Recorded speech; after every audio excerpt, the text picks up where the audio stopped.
उठकर बैठें दादी, मैं खाना ले आया हूँ, हम दोनों खाना खाएं। अहमद ने अपनी बुजुर्ग दादी को उठाया और अखबार के टुकड़े में लिपटी रोटियां निकाले। दोनों ने मिलकर खाना खाया। दादी ने प्यार से अहमद के सर पर हाथ फेरते हुए दुआ दी कि बेटा हिम्मत और हौसला रखो, वो अल्लाह हमारे साथ है, वो सबसे बड़ा निगहबान है। अहमद की आंखों से आंसू बहने लगे, लेकिन खामोशी से सआदतमंदी का सबूत देते हुए नजरें झुकाए रखी, क्योंकि उसको कुछ समझ नहीं आ रहा था कि क्या हो गया है। वो वालदैन उसकी जिंदगी में कभी परेशानी नहीं आने देते थे, वो आज उसके साथ नहीं थे। इंतहाई गुर्बत के बावजूद जिस वालदैन ने अपने बेटे को हालात का मुकाबला करना सिखाया और हर हाल में खुश और शुक्र अदा करना सिखाया, वो वालदैन अचानक हादसे में मौत का शिकार हो गए। गरीबी के बावजूद अपने बेटी की पढ़ाई के अखराजात पूरे करने के लिए असद के वालिद एक होटल पर मुलाजिम थे और वालदा सिलाई करती थी। लेकिन अब हालात इतनी तेजी से बदल गए कि असद को स्कूल छोड़कर होटल में मुलाजिम बनकर रहना पड़ा। ऐसी जिंदगी के बारे में सोचा भी नहीं था। अपने ही सवालों में उलझा असद उठा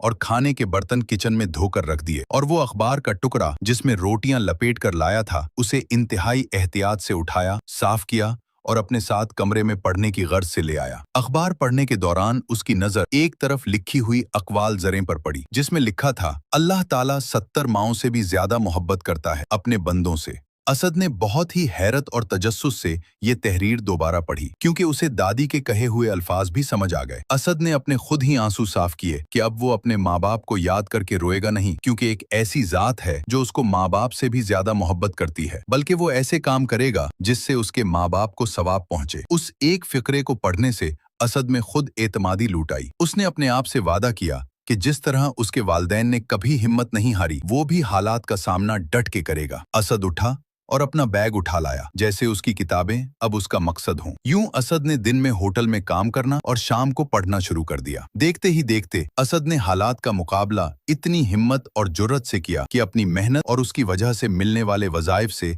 एक डॉक्टर बन गया। आज असद ने न सिर्फ अपने आप को संभाल लिया, बल्कि बहुत से गरीब लोगों के बच्चों की पढ़ाई के अखराजात भी उठाता है, ताकि किसी भी बच्चे की पढ़ाई हालात की वजह से न रुके। बच्चों, अगर आपके इर्द गिर्द भी कोई ऐसा बच्चा है जो गरीब पढ़ नहीं सकता, खुसूसन यतीम बच्चे, तो आगे बढ़ें। आपके थोड़े से हौसले और मदद से उसकी जिंदगी संवर जा सकती है।